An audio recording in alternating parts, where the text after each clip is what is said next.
Listo. Estamos ya, segundo capítulo de Mediápolis. Todos bienvenidos una semana después y ya tenemos redes sociales también. Luis Argandoña, Andrea Azócar, Miguel Paz, ya les vamos a presentar con quién estamos. Pero quería aprovechar de contar que ya tenemos todos estos capítulos en la plataforma de YouTube. Ya tenemos unos valientes suscriptores, como 22, ¿no es cierto, Andrés? 23. La estamos rompiendo. 23. Sí, pues Sumamos suscribí a uno mi nuevo. hijo. Suscribí a mi hijo. Oye, y también tenemos Twitter, Mediápolis 5, Instagram, Mediápolis Chile, son redes que se van a ir de a poco activando para estar comunicados, y estamos grabando por Zoom, somos uno de los 300 millones de personas que ocupa Zoom en el mundo, así que le estamos dando más caja de los pocos ganadores en esta pandemia.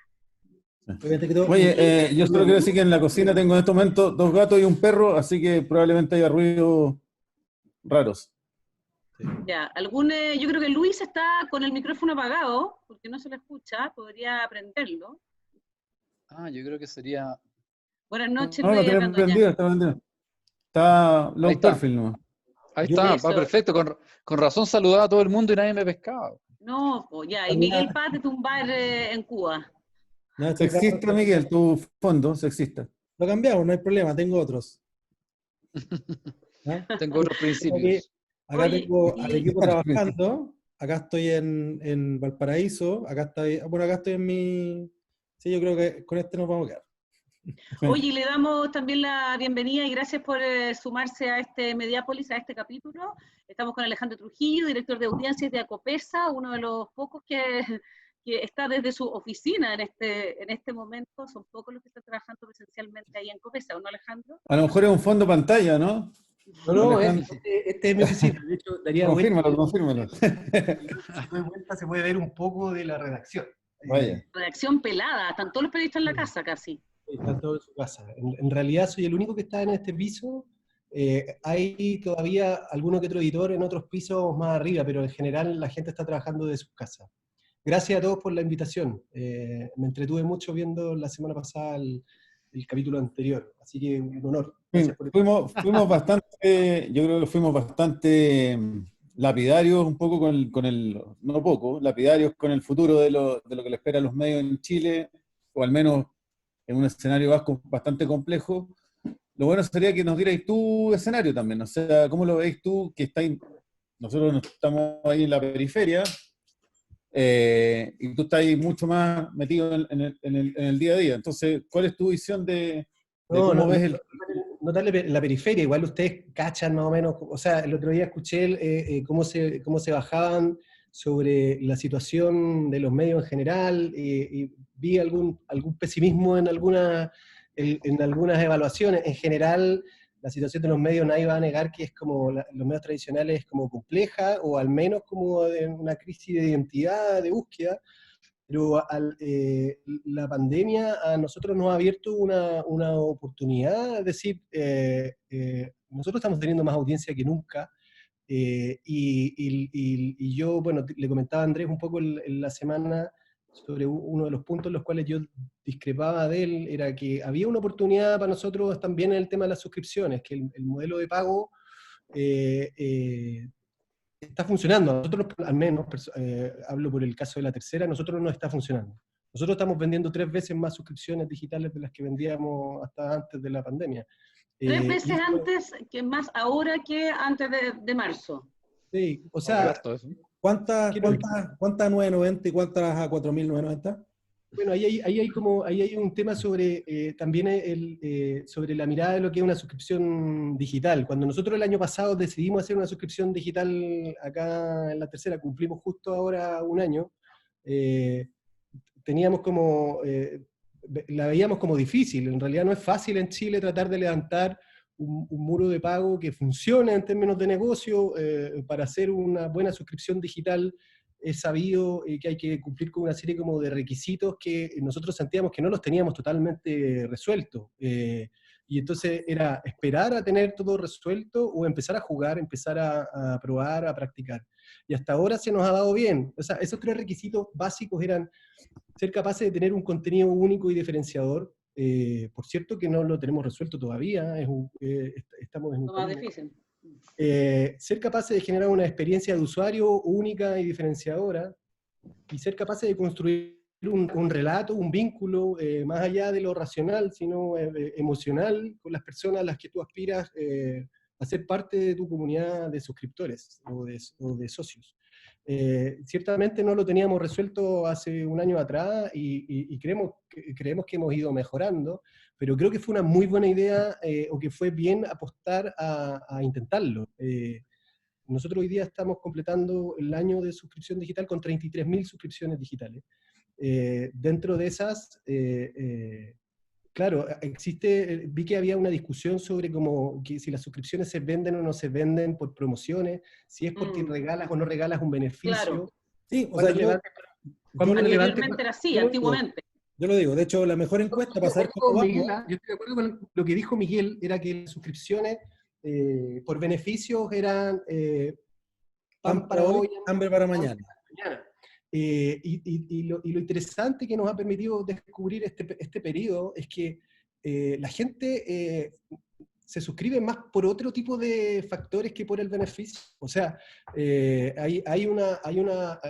hay algo que hemos aprendido es que hay una vinculación que es mucho más allá de la transacción pragmática. Es cierto que hay gente que le sigue pareciendo relevante si puedes o no puedes comprar entradas para el cine más baratas, ¿cachai? Pero no es la mayoría de las personas, no es. Y claro, sí las promociones son activadoras, o sea, eso es obvio, que tú puedas comprar durante un mes, en el mes de aniversario, una suscripción por los primeros meses a 9.90 versus pagar las 5 lucas al tiro, ciertamente que puede ser un elemento gatillador, pero no es eso lo que... Estrategia precio. Oye, además, digámoslo, el New York Times, todos hacen promociones, o sea, no tiene nada de malo, el retail. Y el contenido básicamente, también está el truco mucho de te ofrecemos algo gratis un rato, metes tu tarjeta y después te olvidaste de sacarla y seguís pagando todo. Pero tú dices que es un vínculo emocional. Perdón, La marca, me pregunta, la retención, ¿qué es lo que te quería preguntar? Porque en el fondo el incentivo está bueno, pero la retención también es un tema clave. ¿Cómo andan en retención ustedes ahora? Mira, nosotros estamos cumpliendo un año y por lo tanto sería como súper aventurero que yo te diga, oye, es que estamos perfectos, no tenemos ningún problema. Cuando uno revisa las experiencias internacionales, generalmente después del primer año cuando empezáis a tener problemas de retención, pero nosotros hasta ahora estamos súper bien, no estamos teniendo, ¿cómo se dice? Abandono. Más allá es mucho más baja la fuga que la que tenemos con las suscripciones tradicionales, ¿cachai? Así que no ¿Y qué otras razones? No un problema. Perdón, no, vale.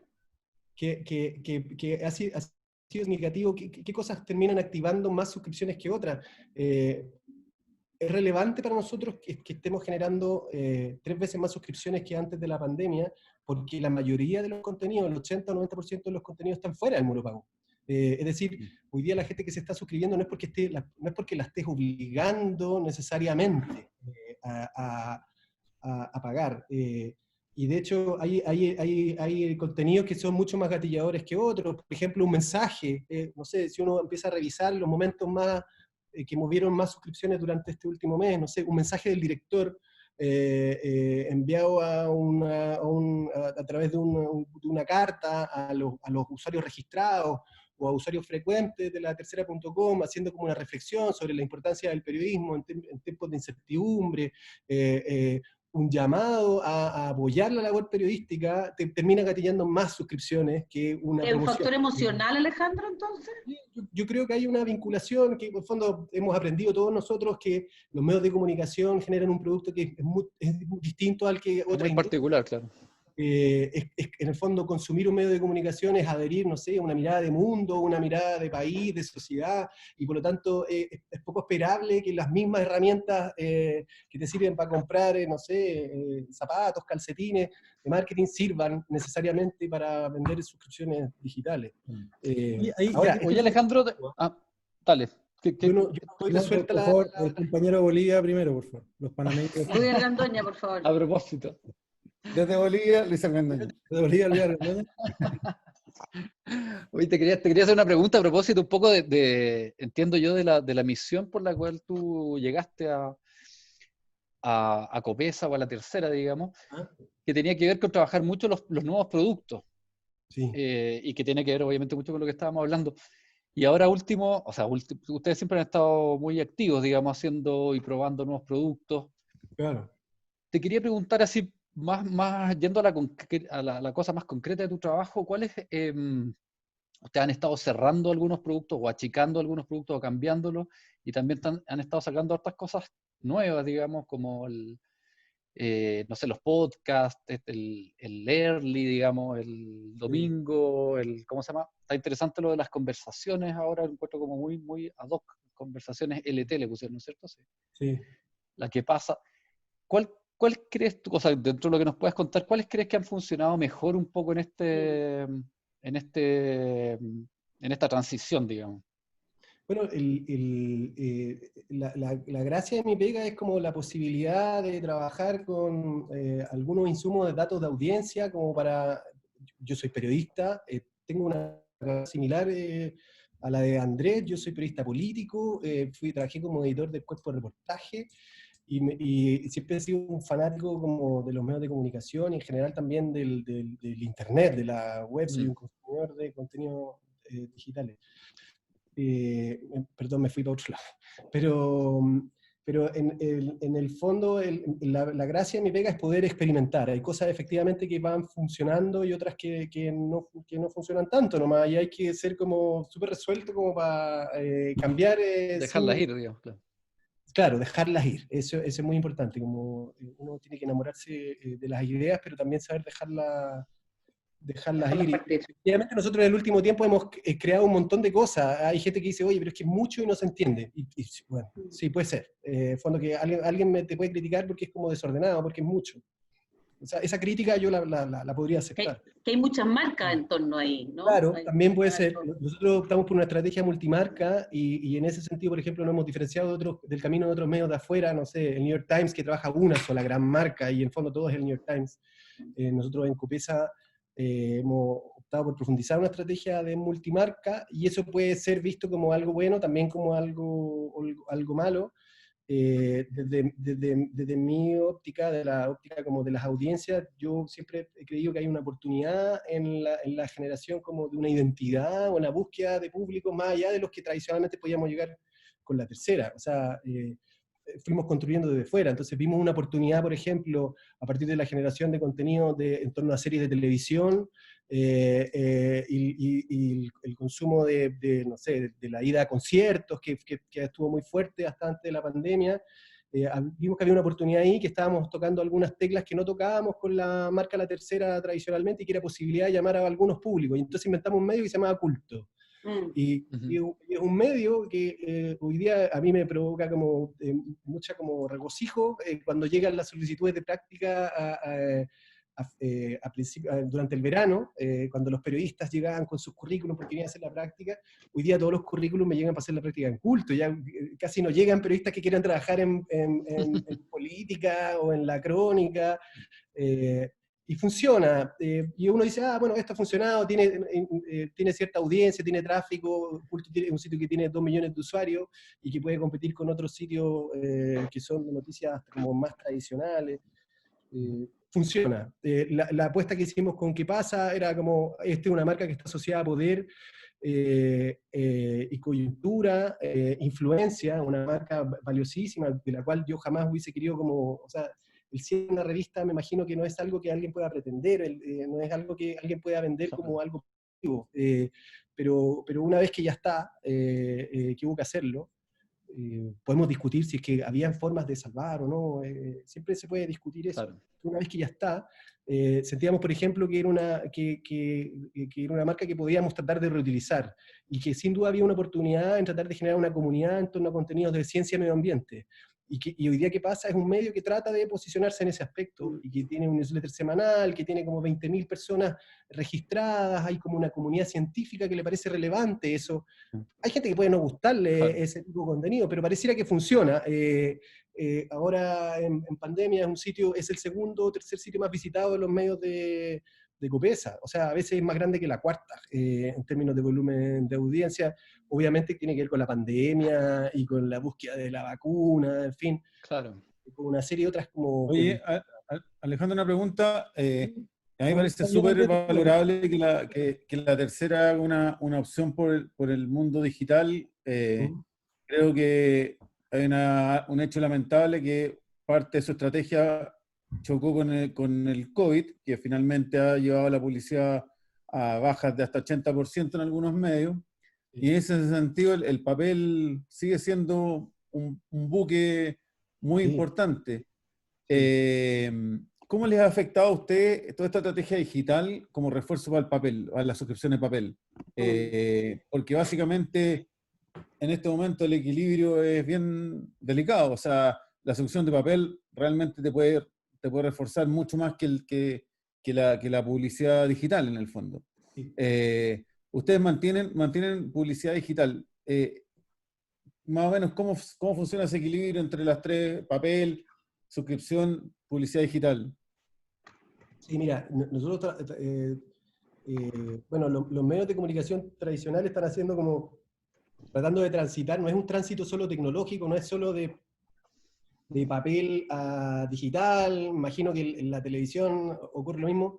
Esa es una transición, otra transición tanto más importante para nosotros es la transición de un modelo de revenue por lectoría, es decir, una búsqueda de una suscripción o de generar un ingreso por las personas que se sienten llamadas por tu contenido, versus el revenue por publicidad, que efectivamente sigue siendo muy importante, más allá si es digital o es impreso. Y el tema de la pandemia ha golpeado muy fuertemente a la publicidad en general, no solo papel, también digital. Por suerte cuando uno revisa, y no sé cómo estarán los otros medios, imagino que también en situación difícil, pero la apuesta por la que nosotros hicimos de hacer una transición como medio, el anuncio de que la tercera iba hacia lo digital es un anuncio que 2 años hicimos una portada que alguna gente criticó mucho, que era una portada de un diario que decía que el periodismo no cabía en una hoja de papel, y hay gente que lo ocupó como para burlarse de eso, o como que consideró que era marketing barato, pero hace rato que la tercera trata de no quedar atrapado en un solo formato. La crisis del papel ha golpeado fuertemente, los ingresos se han caído por esa vía, pero en términos de ingresos de publicidad digital, yo creo que nosotros estamos este mes, y no creo cometer una infidencia, pero creo que nosotros estamos facturando más que el mismo mes del año pasado. Estamos bajo presupuesto, esperábamos ganar mucho más, pero todavía el negocio de la publicidad digital sigue moviéndose a otro ritmo de la publicidad de empresa. También es porque hemos tratado de desarrollar otro tipo de negocio. Por ejemplo, la búsqueda de... Nosotros tenemos una agencia creativa acá, creamos hace 2 años una agencia creativa. El laboratorio de contenidos, ¿no? Marca. Y hoy día es una fuente de ingresos digitales muy importante. O sea, yo sé que hay gente, hay periodistas como que no les gusta mucho el branded content. No, pero el branded content que todos los grandes medios tienen, o hacer contenido de grano. Es un modelo de negocio interesante, y a mí me parece que el periodismo tiene algo que aportar ahí en la búsqueda de buenas historias para las marcas. Me parece que hay una capacidad, en el fondo, los medios de comunicación vendiendo alguna capacidad, algo han aprendido a hacer los medios de comunicación, algo de esa capacidad puede estar al servicio de eventuales clientes. Yo quería hacerte una pregunta, pero Miguel quería preguntar algo. Miguel quería preguntar algo. Deja Panamá también hablar. Es un chiste, de Lucho nació en Bolivia, yo nací en Panamá, entonces un chiste ahí. Y no somos blancos ninguno acá. Quiero llevar de vuelta al tema inicial. Obviamente el diagnóstico respecto a qué determina que alguien se haga suscriptor o miembro es algo que compartimos. De hecho, es parte de mi trabajo ahí. De hecho, vi que no tienen tarjeta de débito mensual, nosotros la tenemos, les podemos ayudar ahí con revenue. Vi un webinar que hiciste en la ANP, vi un pedazo del webinar que hiciste en la ANP con tu... Cuando hablamos Se vendió Miguel Paz, claro, se vendió ya, se vendió al obvio. poder. Oye, sí, pero si lo decimos, 10 años después, más viejo, más amarillo, más capitalista, más todo. No, pero el punto que ahí, o lo que me llama, me atrae del tema es, ¿qué tipo de señales están sacando ustedes para identificar que alguien, cuando se está suscribiendo a tercera, no está necesariamente haciéndolo por el beneficio? Y yo en esto siempre tengo una pregunta que ya es como casi cliché, si es que se ha hecho el test de regalarle una camiseta a personas que leen la tercera y que se sientan orgullosas de salir con el logo a la calle el día domingo en la mañana, ¿ya? ¿A qué me refiero con eso? Que cuando hablamos de sentido de comunidad o de que este medio me representa, y no necesariamente ideológicamente, pero es un medio que yo me da algo y yo de una otra forma endoso ciertos elementos simbólicos de marca. Y por otro lado, ¿qué están haciendo en relación a lo que mencionabas antes para ser más startup? Porque si bien algunas de las cosas que tú has dicho de sí estamos dispuestos a probar, uno de los problemas que tiene la industria de medios más tradicional, y digámoslo en general, es que tienen como el síndrome del productor de evento de Año Nuevo, ¿ya? Que es como, tenemos un proyecto, hacer una fiesta gigante, que vaya mucha gente, pero solamente tiene que ser bacán, y la vamos a hacer una vez, y nos gastamos un año completo en armar la fiesta, y después la lanzamos, gastamos varios millones, ¿ya? Y resulta que después nos damos cuenta que a lo mejor no había nadie que lo iba a ver. Entonces, versus una startup que lo que hace es que tratamos de probar una hipótesis la manera más barata y más rápida posible. Claro. Bueno, mira, sobre lo primero era cómo nosotros estamos viendo que la gente tiene más como disposición a suscribirse o no. Eso era lo primero, ¿no? O sea, más adhesión de marca en términos de credibilidad, porque también te puedo decir, oye, ¿y cómo va ahí la columna de Ricardo Escobar? Que yo no la encontré tan grave, pero Twitósfera la encontró terrible. Sí. Mira, parte de eso también tiene que ver con una estrategia multimarca. O sea, es decir, tú me decís, oye, pero es que nadie sale con la camiseta de la tercera ¿cómo se llama? A la calle. No sé si ese es el tipo de medio que queremos construir, ¿cachai? Que estar en las camisetas. En ese sentido entiendo, por ejemplo, que a lo mejor sí hay gente disponible a salir con una camiseta de New York Times, aunque no sé si tanto tampoco, pero de más que sí. Yo sí creo que hay gente, nosotros hemos regalado camisetas de culto y la gente se pone la camiseta de culto. Paula, ¿para qué decirlo? Perdona, yo de Paula no me la pondría hoy día. Creo que es una marca que como era antes, hoy día ya no es como era antes. Ahí estoy en desacuerdo. Sí, y lo otro, no sé si sigues el proyecto nuevo de Paula en Instagram. En Instagram no, pero lo que veo en el papel, creo que no le gusta. Yo creo que no es lo que era antes, finalmente. Sí, no, sin duda no es lo que era antes, porque probablemente lo que era antes era una revista. No sé quién le habla tampoco. Sí, yo creo que es un público distinto, un público más joven. Y efectivamente puede que haya... No, me refiero más joven. Sí, claro, como mujer, como para millennials. No, estamos hablando de... Lo hizo femenina para millennials. Natalia, otros jóvenes. Los otros jóvenes. Otros jóvenes. Y esas son apuestas que, como te digo, pueden o no gustar, pueden dejarnos views a nosotros mismos en alguna medida. O sea, pero bueno, no me quiero distraer de lo que preguntaba Miguel, por favor.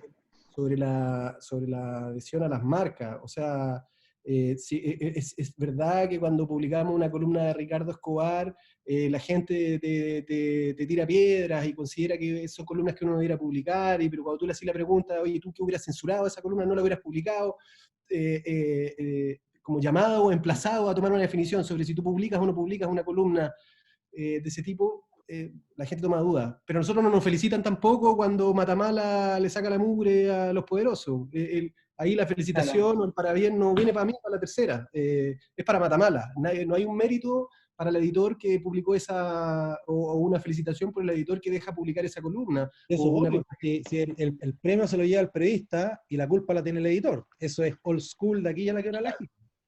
Entonces, en ese sentido, como efectivamente hay cosas que la gente te va a recriminar un día y que otro día te va a aplaudir. Y para nosotros como medio, que no hemos apostado por anicharnos en una comunidad, porque entiendo más o menos para dónde va, y es decir, en ese sentido tenemos una diferencia con el Mercurio, y también con otros medios que han apostado como por anicharse en una comunidad, sobre todo en un clima tan polarizado con el que estamos. Probablemente uno podría sacar algún rédito momentáneo interesante.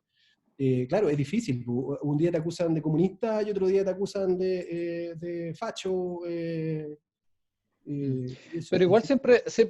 igual hay una competencia de alguna manera, o sea, siendo un producto editorial, digamos, ya casi que eso te define como un producto apuntado a la elite, y ahí hay una competencia que es vieja, digamos, la competencia directa con el Mercurio, pero también ahora una competencia que se empieza a hacer un poco más compleja, ¿no es cierto? Pero igual a un segmento que uno podría discutir que, por decirlo así, se achica un poco en términos de que hay muchas otras alternativas. Las redes sociales como que sacan de la comillas marginalidad, marginalidad en términos de medios, digamos, a muchos otros grupos que no estaban. Pero ustedes siguen compitiendo de alguna manera desde una apuesta distinta, una mirada distinta de la elite. ¿Cómo ves tú esa competencia por la elite? Mira, para nosotros el tema como de la elite fue un factor como súper relevante a propósito cuando iniciamos hace algunos años el camino hacia lo que es hoy día nuestra estrategia digital. La Tercera se posicionó muy decididamente, muy fuertemente en la elite como un medio influyente, un medio que a través de la cobertura política marcaba agenda. Y cuando tú mirabas encuestas distintas, Adimar, de marca, valores de marca, La Tercera sí era considerado uno de los diarios más influyentes, pero cuando tú le preguntabas a las personas en esas mismas encuestas si esos atributos eran traspasables a sus plataformas digitales, no lo eran. Entonces era difícil traspasar ese atributo que había ganado la Tercera a través de su diario y del cual Bufil, Andrés y otros participaron activamente de eso. Era muy difícil traspasarlo a las plataformas digitales, por lo que conversábamos al principio, esta idea de que lo digital siempre es como prescindible, como residual, y es difícil construir influencia desde lo digital. Yo creo que el mostrador lo hizo muy bien, y hay que decir que el mostrador de Miguel, cuando estaba Miguel, es totalmente distinto al mostrador de hoy A lo que día. hoy día. Por algo nos fuimos. Y entonces, claro, me parece que esos medios hicieron un aporte muy importante a tratar de meter influencia en las plataformas digitales. Nosotros hicimos un esfuerzo de hacer algo que alguien consideró que era muy poco digital, que era hacer la Tercera PM. Y alguien consideró que es muy poco digital porque en el fondo el mundo digital no tiene tiempo, hora, lugar, la gente consume contenido ni siquiera cuando lo anda buscando, sino cuando se los encuentra. ¿Por qué hacer una entrega noticiosa a una hora del día como un vespertino digital? Y ¿sabéis qué? A nosotros nos fue fantástico. Hoy día es el principal activador de suscripciones digitales en la Tercera PM, y cuando uno ve qué es lo que más le gusta a los suscriptores, sigue siendo la política y es la Tercera PM, es Pulso también. Ahí igual, ojo, porque correlación no significa causalidad, porque básicamente lo que hicieron fue botar la parrilla al resto de las cosas y poner a todos los periodistas a poner todo en la Tercera PM. Entonces, si yo desvisto un santo para vestir otro, obviamente que le va a ir mejor al santo vestido. No fue así. Nosotros teníamos una curva de audiencia que estaba muy marcada por la entrega del diario. Nuestra curva de audiencia, bueno, Andrés la debe conocer bien, era muy fuertemente influida por la ingesta o por la introducción de contenidos en la mañana cuando uno subía al diario, que antes se subía el diario en la mañana. Claro.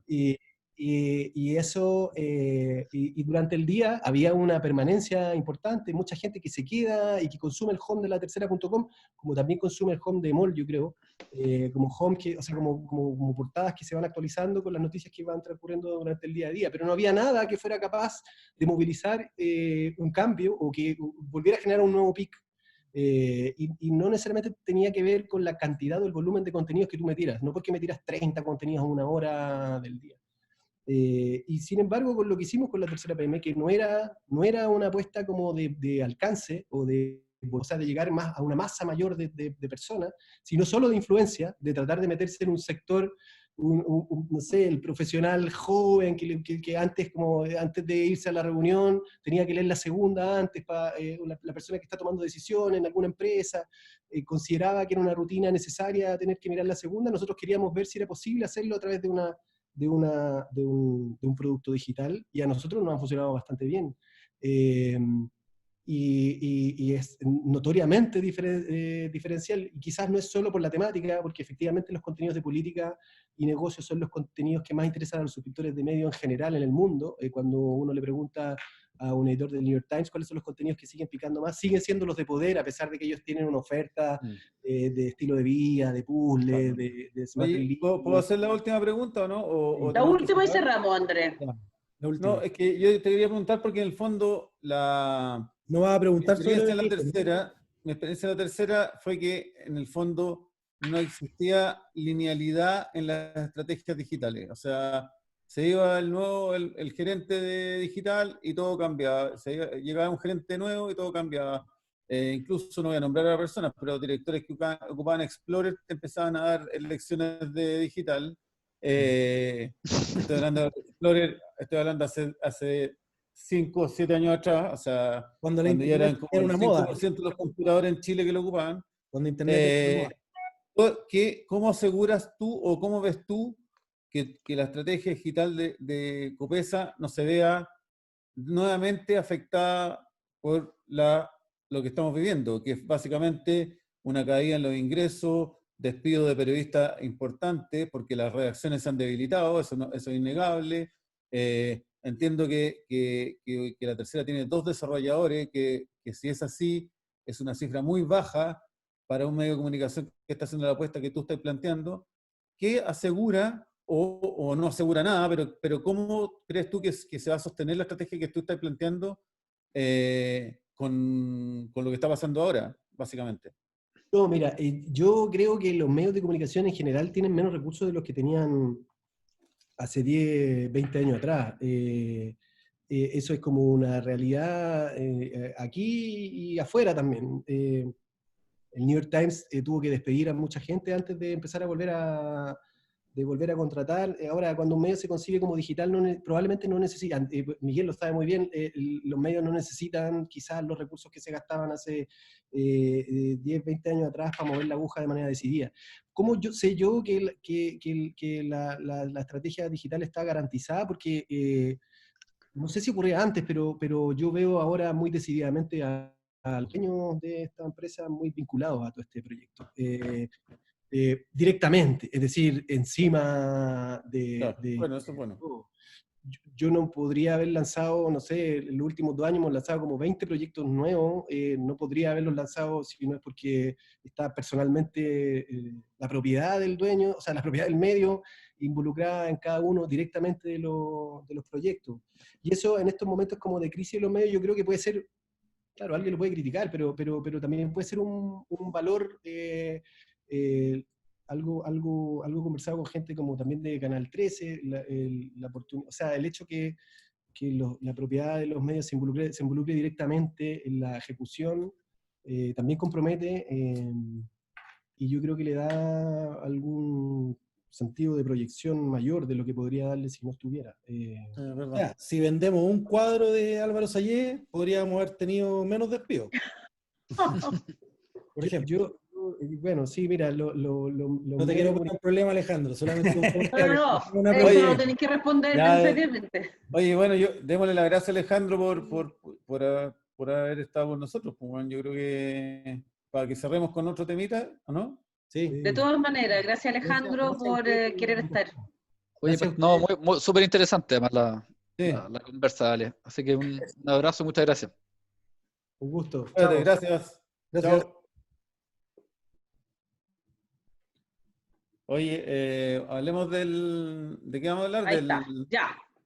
de Estados Unidos, ¿no? O seguimos, ¿Volvemos a Estados Unidos o, claro, o las peleas que hay en Twitter, las peleas mediales en Twitter. ¿Qué pelea en no, Twitter? yo quería, a propósito de la contingencia de hoy día, del tema, quería como rescatar y volver a leer un poco el artículo de CIPER sobre la trazabilidad. Justo hoy día, Mañalich en el fondo da el acierto de un artículo periodístico publicado hace una semana sobre donde los científicos ponen de relieve la importancia de la trazabilidad de los contactos por coronavirus, el aislamiento, y hoy día, una semana después, por una estrategia que ya estaban pidiendo los epidemiólogos, los infectólogos hace demasiado tiempo, por fin se hace y se le pone énfasis. Yo creo que es un buen artículo periodístico, con buen aporte periodístico. ¿Quién hizo ese artículo? Te lo leo, te digo al tiro, porque lo tengo acá. Son dos periodistas de CIPER. El artículo es el de la falla, que devela la falla que tenía el MinSal y la poca cantidad de gente que tiene para llamar y para trazar los casos. Y ya lo que hace Mañalich es decir, va a volver a la atención primaria y va a aumentar la trazabilidad. Es de Nicolás Sepúlveda y de Benjamín Miranda, artículo de CIPER Chile de la semana pasada, donde sale uno de los como médico estrella que ha sido como una fuente bien buena para todos nosotros, que es el doctor Juan Carlos Zahir.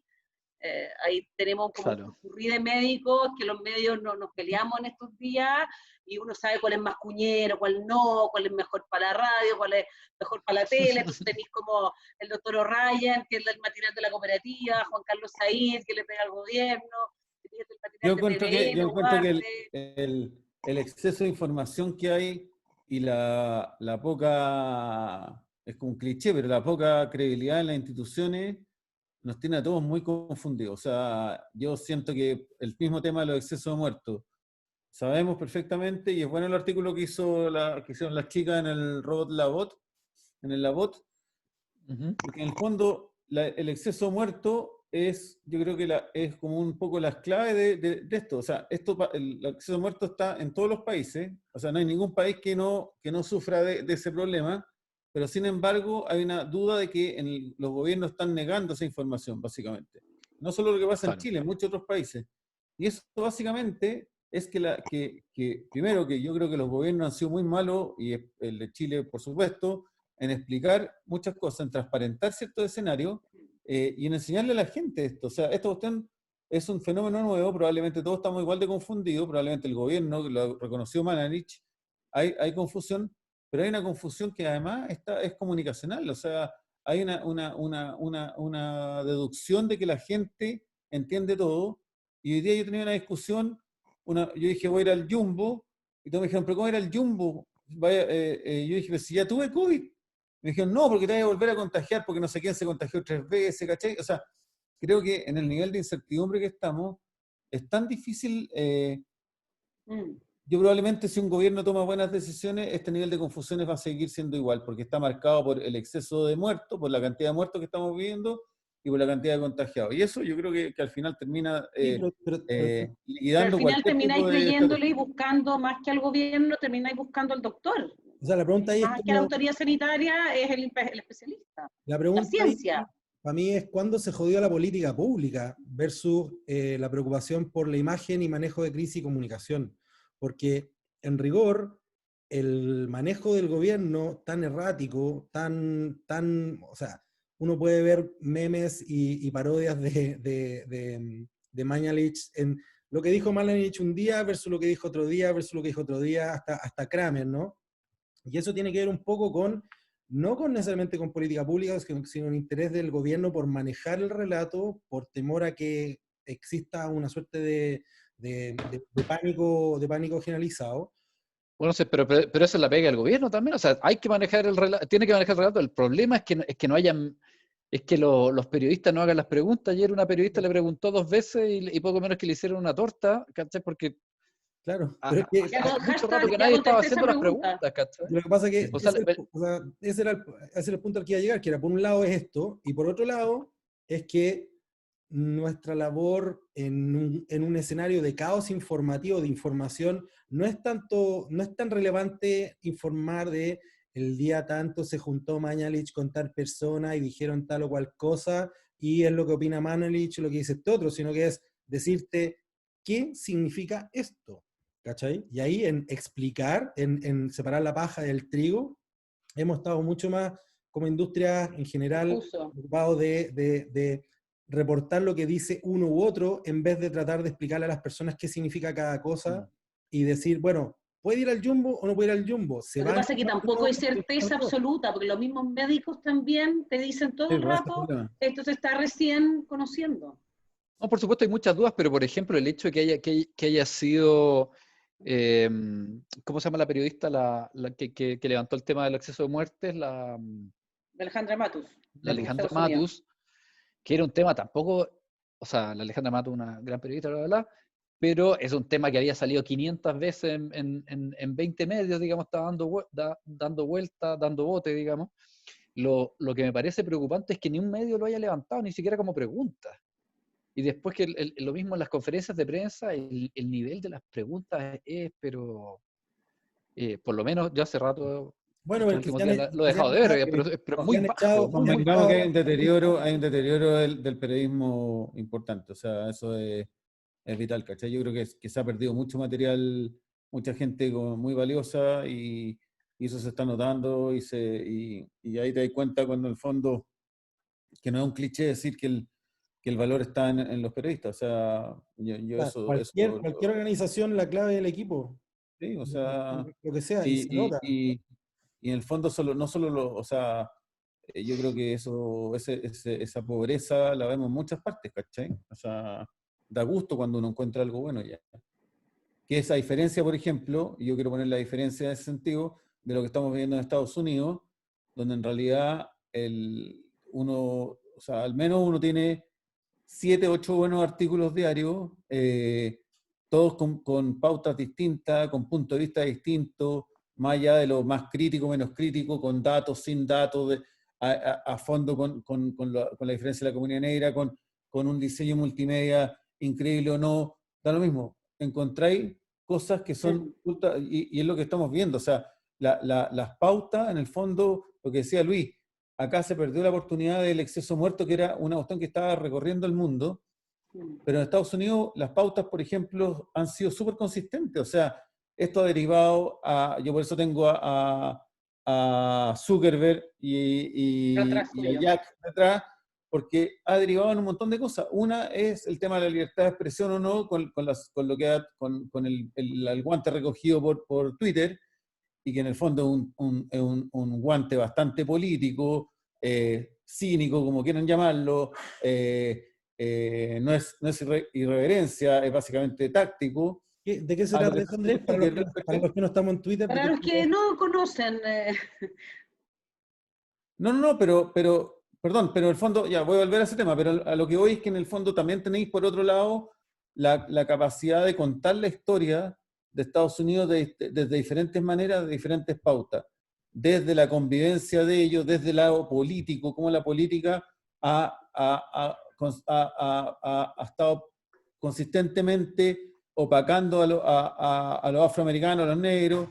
Hay un montón de cosas que son súper interesantes y que el periodismo estadounidense ha sabido recoger acá la única tontera que uno ve en Chile, como si todos se miran el ombligo, es, hoy es igual que en Chile, está el hombre araña, igual que en Chile, o sea, esto es un mundo globalizado y tal como acá había gente o sea, Pokémon no nació en Chile, para que no o sea, y tenía a la señora bailando como Pokémon y era como... baila Pikachu. En fin, baila Pikachu. Y en el fondo a lo que voy es que el periodismo norteamericano todavía, a pesar de todas sus debilidades, los golpes, las caídas que ha tenido, aún está fuerte en muchos sentidos. Y eso es lo que yo extraño acá, que en el fondo, mientras se debilita una parte, se fortalece otra. En Estados Unidos se debilitaron los medios tradicionales, pero se fortalecieron otros medios. Y eso es un poco lo que nos falta a nosotros. Y eso es lo que quería decir y chao. Me voy. Igual de todas maneras, yo creo, a propósito que estábamos hablando con Alejandro Trujillo, la tercera igual o sea, con todas las dificultades, igual muchos domingos, o sea, claramente domina la pauta, digamos, en términos de los temas que pone y hay artículos relevantes. Pero da la sensación de que muchas veces la parte más puntuda o pareciera casi como una estrategia, se la dejan a los columnistas, digamos. Que los columnistas sean los puntudos, digamos, o más cuestionadores, cuando en circunstancias como esta, yo creo que todos, o sea, así casi como, por decirlo así, la ciudadanía necesita un nivel de cuestionamiento a la autoridad mucho más intenso, Eso es lo que está mucho más pidiendo. informado, y realmente no sé, el último periodo ha sido, o sea, perdón, la primera parte del periodo de la pandemia más crítica, yo creo que ahí fue súper débil, con poca información y sobre todo con poco cuestionamiento, cuando O sea, yo todo creo que el la mundo hablaba de que el imagen gobierno de, estaba bien, digamos. claro, la imagen de eso es el Apumanque, ¿no? La cobertura del Apumanque Claro, con aplauso y con felicidad. Lo que pasa es que claro, o sea, Los periodistas, cuando, por cuando ejemplo. a ver, una organización o una industria puede estar en crisis sin que necesariamente lo evidenciemos hasta que se produce un efecto, un fenómeno Black Swan como el que hemos tenido. O sea, obviamente acá es donde salen todas las costas, donde sale toda la precariedad, ¿ya? Porque convengamos que independientemente de que se puede trabajar con pocos programadores en un medio, tener dos programadores en Oye, un medio, Es poco. un paréntesis. Alejandro me recalcó, estoy como Iván Valenzuela, Alejandro me recalcó me recordó que no eran dos Claro, tesoreros, son por acá. siete. Él dice que son siete, ya, perfecto, qué por si bueno, acaso. qué bueno. Pero, y ya para no entrar en ese tema, el punto es que existe una precariedad. Y la precariedad es tal que cuando decimos, oye, la tercera está dominando la pauta el domingo, perfecto, no vamos a desmerecer para nada el trabajo que están haciendo, pero tenemos un rollo de competencia, de que no estamos nivelando hacia arriba porque hay falta de competencia. Entonces, al no haber más competencia, estamos de una otra forma achatándonos y hay discusiones que no estamos teniendo. Cuando un ministro miente o no dice la verdad, para que no me querellen, cuando no dice la verdad y sabemos que no dice la verdad y titulamos ministro dos puntos, dice frase que sabemos que no es la verdad, y abajo, como en el párrafo 4, decimos que existen datos factuales que desmienten al ministro, ¿estamos informando o estamos siendo cómplices de la desinformación y la propaganda? Ese tipo de discusiones no las hemos estado teniendo y son discusiones que debiesen estar existiendo y debiesen estar reflejándose en cómo estamos haciendo el trabajo que estamos haciendo. Sí. Yo creo que también hay un tema de que mucha gente no tiene idea de cómo funcionan las reacciones y cuando son precarias o el trabajo es muy agotador, se cometen errores que no tienen que ver con un criterio político o censurador, simplemente es un Errores error. humanos. O sea, yo recuerdo una vez que, esto es una infidencia, pero una vez yo era editor de reportaje y teníamos dos portadas y no sabíamos cuál poner y estábamos muy urgidos porque ninguna era tan fuerte, la verdad, y pusimos uno de Bachelet cuando era ministra de Defensa. Y fue, de verdad, esta es un poco mejor esta portada que la que teníamos, y la expresidenta se enojó mucho con nosotros y tuvimos que ir a un almuerzo al edificio, al Ministerio de Defensa, a explicarle un poco por qué habíamos puesto esa portada y que en el fondo no había nada en contra de ella específico. Entonces yo creo que también hay una cuestión de que en el fondo, bueno, es la industria de los medios, tienen que hacerse cargo de esos temas, ¿verdad? O sea, bueno, para eso está, ¿cachai? Pero también hay una lectura no siempre muy adecuada de lo que pasa en los medios de comunicación. Claro, pero ¿cómo voy a saber yo como lector No, por eso te digo. la No, precariedad? Tampoco me están contando cómo funciona el backstage, ¿ya? Está bien. La mayoría de las personas, cuando cuando hay grandes reportajes y las personas hacen teorías respecto a cómo se consigue la información, generalmente están equivocadas, generalmente la situación fue mucho más fortuita, hubo una cuota de fortuna, un dato, algo que fue mucho menos sofisticado que las La personas... gente siempre cree que hay un complot, que hay una Yo creo que además teoría también mucho más conspirativa detrás de las cosas, muchas personas. Bueno, estamos ir en un momento, contándose además a otras también tiendas, ir contándose a otras mucho, tiendas te da credibilidad y te permite que haya un Contar la negocio. trastienda, claro. claro. Quería decir que estamos también como en un momento mucho más débil de los medios o sea, por un lado, de los medios alternativos, digamos, de investigación. Yo lo siento como un momento mucho más débil, digamos. Por eso me parece interesante e importante que otros medios, como, no sé, como El Mostrador, Interferencia, El Periodista o cualquier... The Clinic. crezca el Clinic, digamos, tengan un rol mucho más fuerte, con todos los errores. El mismo Miguel y Macari en el Mostrador en su momento hacían unas ordinarieces impresionantes, pero tenían, Mira, pero daba lo mismo a propósito de Escobar, tengo que daba lo mismo esos errores, digamos. contar que nosotros le dimos tribuna a Teresa Marinovich para que existiera. Sí. O A sea, Teresa Marinovich, todos a Daniel todos tenemos, Mansuy, a muchos columnistas, digamos, a Belolio, digamos, muchos de los que después fueron... Los que se transformaron después como ya en las vedettes que los medios se peleaban. Claro, para tener. creo que Galápagos, esa parte del mercado, esa parte del mercado como que se ha fragmentado demasiado, digamos. Entonces es demasiado chico, es demasiado yo creo que precario, digamos. yo creo que tu registro es demasiado 90 y 2000, Lucho. O sea, las ¿Por preguntas qué? respecto a la elite, loco, la elite ya no existe como la entendíamos en un minuto del medio Por referente eso, de la elite, ¿cachai? De hecho, O sea, yo ya no puedo seguir leyendo Revista Paula, me dijeron, ¿cachai? claro, no, pero Oye, Tengo 40 años. así, Ok. Oye, ¿cerremos con recomendaciones o Dale. no? ya. pero yo creo que, Vamos, claro, si al vamos final nos va a con la invitar, recomendación en Estados Unidos. ¿Ah? sigamos. Yo quiero recomendar 13, que lo dije en Twitter, pero quiero seguir recomendándolo porque... Es mi recomendación esa. ¿Era Pero la es mi tuya? recomendación. Perdón. Ya, entonces No, dale, pero dale. No, coincidimos. yo hago otra, dale, dale. Coincidimos en que hay que ver Enmienda 13, que es el documental que está en Netflix de Ava DuVernay, y después en una conversa en Twitter con Andrés nos dimos cuenta que es directora de 2 otras películas más fundamentales para entender los Estados Unidos y la histórica relación de racismo y de violencia. Uno es la miniserie de When They See Us, que es la historia de estos jóvenes que meten preso por violar a una niña en Central Park, que era todo mentira. Y yo no vi Selma. Sí, Selma, igual de extraordinaria. Y son las 3 hechas por una mujer que ha filmado para Disney y te explica muy bien cómo ha crecido, o sea, cómo el tema va mucho más allá de un tema de ese año, de hace 5 años, o de mucho más allá del 68 por Martin Luther King, sino que está como atávico en Estados Unidos y a la población latina y afrodescendiente la han obligado después del fin de la esclavitud a otro tipo de esclavitud que es la cárcel. Ya. Bueno. ¿A quién le toca? Dale, Lucho. A ver, yo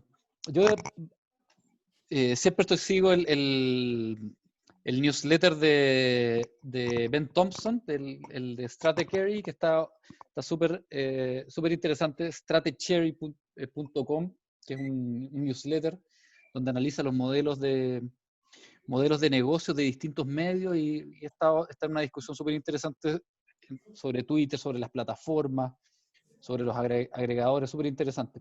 Y aquí en Chile también interesante para recomendar a los amigos Galápagos, Comando Jungle, ¿cómo se llama? En ¿Qué es eso, Lucho? YouTube. ¿Qué es eso?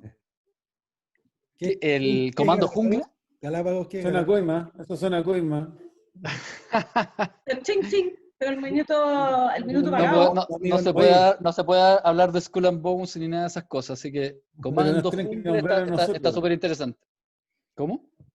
No, yo estoy leyendo un libro de Steven Pinker que se llama En defensa de la ilustración y lo quiero recomendar porque la verdad es que él es un defensor del progreso y hace una crítica muy dura al periodismo y sobre todo a esta tendencia negativa que en general domina a los seres humanos y la explica muy bien y él por supuesto, contrapone a todo ese negativismo que tenemos sobre el progreso, pone su punto de vista. Uno le puede creer, hay muchos críticos a él, a su teoría. Él es muy fanático de los ilustradores, de las cabezas de la ilustración, que todos sabemos que tenían falencias racistas, eran un montón de tipos muy especiales, pero miraban el mundo de una manera distinta que probablemente nos gustaría mucho más a nosotros. Y el libro es muy interesante, lo recomiendo. Igual estoy deprimido. Me siento completamente ignorante frente a ustedes, chiquillos. Yo solamente voy a recomendar un artículo que me topé el otro día cuando fueron la entrega de los premios de periodismo de excelencia de la Universidad Alberto Hurtado. Es una historia que no había leído, que la leí y que sale en Culto de la Tercera, debía ser salido en Reportaje o en el New Yorker, que es Erika, la desconocida mujer en la vida de Claudio Arrau. Es una investigación de Marisol García, que básicamente devela una historia sobre Arrau, que es uno de los pianistas clásicos más importantes de la historia, y que pasó piola, y también, ¿por qué lo quiero decir? Porque en casos como Marisol y otros, hay grandes periodistas del mundo de la cultura y el reporteo de la arte, que sobre todo en esta situación han sido...